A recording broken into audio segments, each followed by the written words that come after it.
God damn, what was even just talking? Oh yeah, issue 6. Okay, here we go.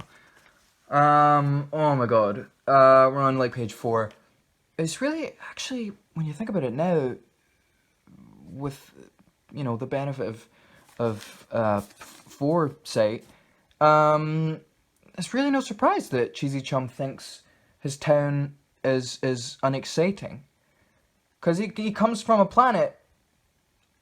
He comes from a cheese planet with dragons. There's a monster, and it eats him. It eats Cheesy Chum, and that's it. He's dead. He's dead. That's the end. And yet we're still going. Because there is no end to this. There is no end to these. This is my life now. No one watches these, but this is my life now. This is it. Bob Boberson, with the question you've been asking us all week, and you'll want to keep that in mind, asks, where is Cheesy Chum? Actually, he's not asking it. He's saying that everyone else has been asking it. Where is Cheesy Chum? Everyone's been asking all week. Which reveals kind of that he's a known figure, presumably because he's a superhero. I don't really know what's so special about him, considering literally everyone who wears a suit also has superpowers. Where did he get that suit? Where did he get the suit? I really think we're gonna get to the end of these like 40 odd issues and not know the answer to that.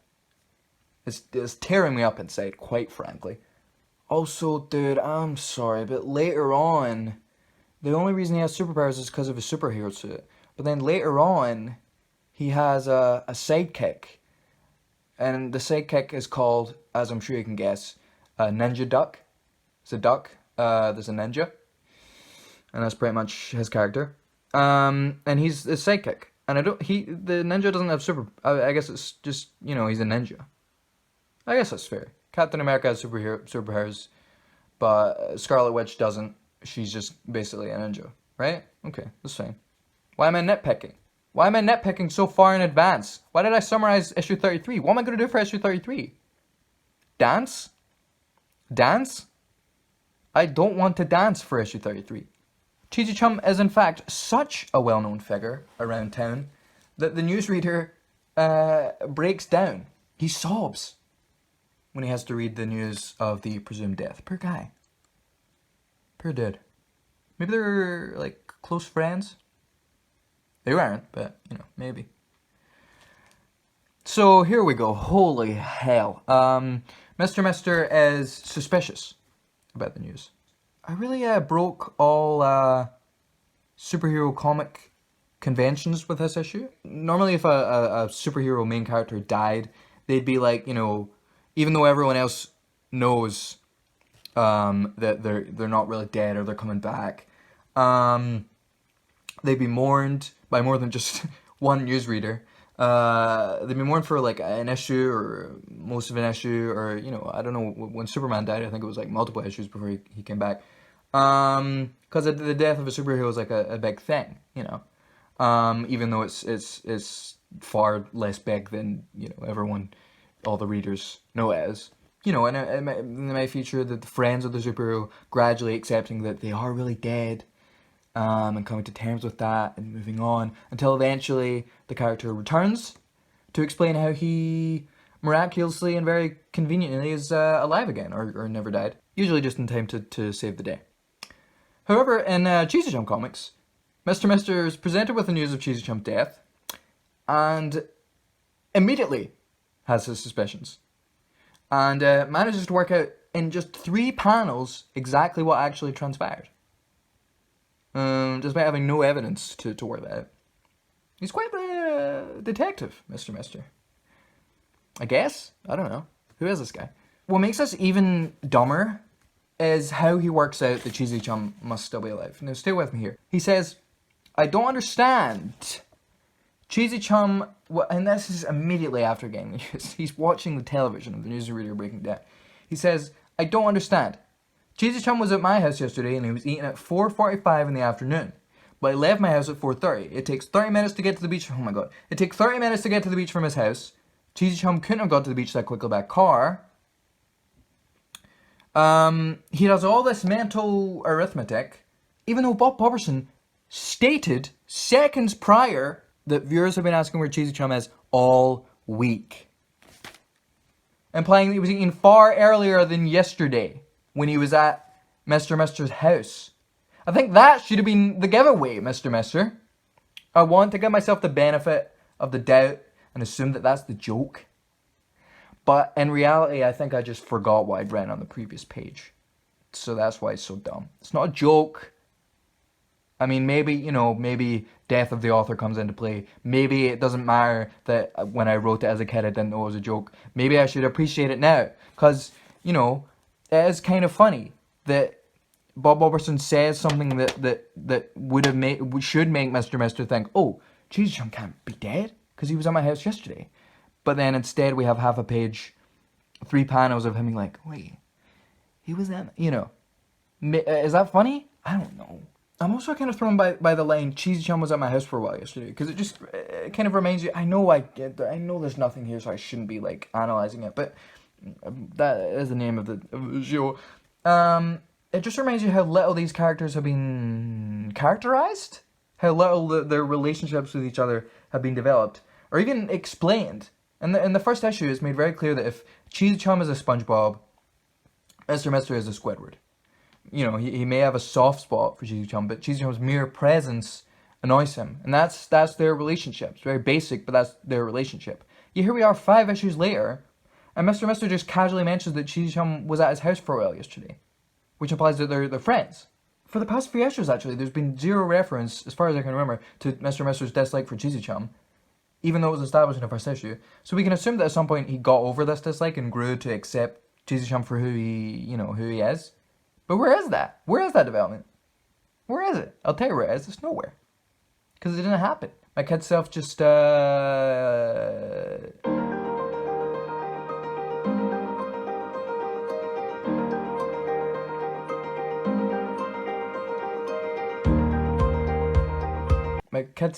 couldn't be bothered to maintain the bare minimum consistency when it came to these characters. Speaking of characters, where is Miss Mess?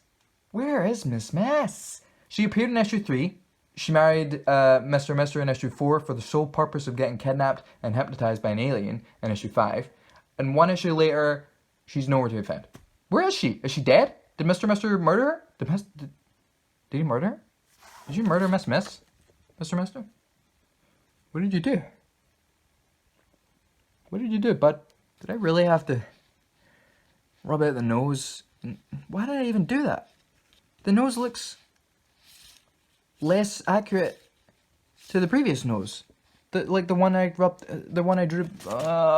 Cheesy Chum couldn't have got to the beach that quickly by car unless he used Professor Bo's Bowmobile. See issue 2.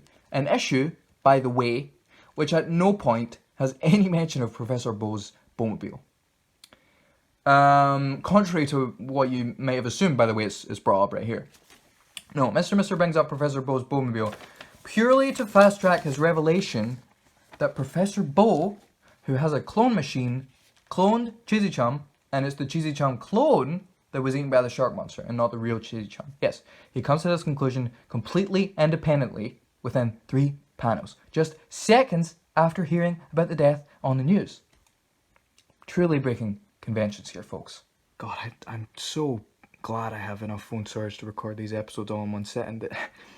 Consistency is key, Consistency is key.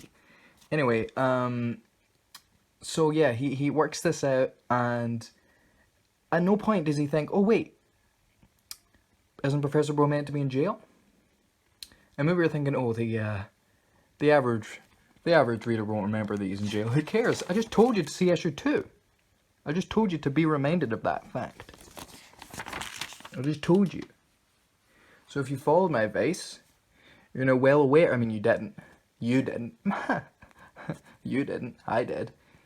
I'm now well aware of how issue 2 ended, which was with Professor Bo in jail. And maybe you're thinking, Mr. Mister is well aware of Professor Bo's clone machine, so he's probably assuming that Professor Bo cloned himself before going to jail. And either the clone's in jail and the real Professor Bo cloned Cheesy Chum, or the real Professor Bo is in jail and his clone called Cheesy Chum. But no, Professor Bo owns a clone, and even though he's supposed to be in jail, this is all the information Mr. Mister needs to crack the case. And he's sure, even with this inexplicably, I think I used that phrase the last time I recorded this, seconds prior to now. But he's right. He's completely right. He hits the nail on the head. He's right. It makes me so angry. And he tracked down Professor Bo somehow. I don't know how.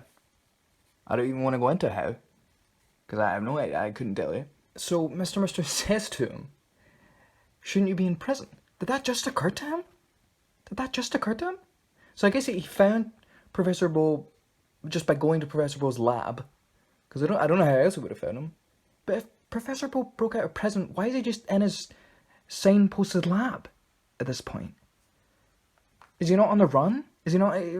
What's he doing? Is he just hanging out there? Why is he there? He's confronted by Mr. Mister, and Mr. Mister states with inexplicable conviction. Oh, I didn't say inexplicable conviction last time I recorded. I just wrote it down. Yes, this episode is scripted. That's why it's so goddamn long. I know you cloned Cheesy Chum, and I should probably, at least be pretending that I'm reading from the comic and not from the script in front of me. Why did I write a script? I don't know, man. It just kept coming. I know you cloned Cheesy Chum and sent the clone to the beach so he could be eaten, and everybody would think the real Cheesy Chum was dead. And Professor Bo is reading. I don't even want to justify this. It's probably stolen from The Simpsons or something. Let's break this down. Let's break down Professor Bo's plan, at least in Mr. Mister's eyes. Or in actuality.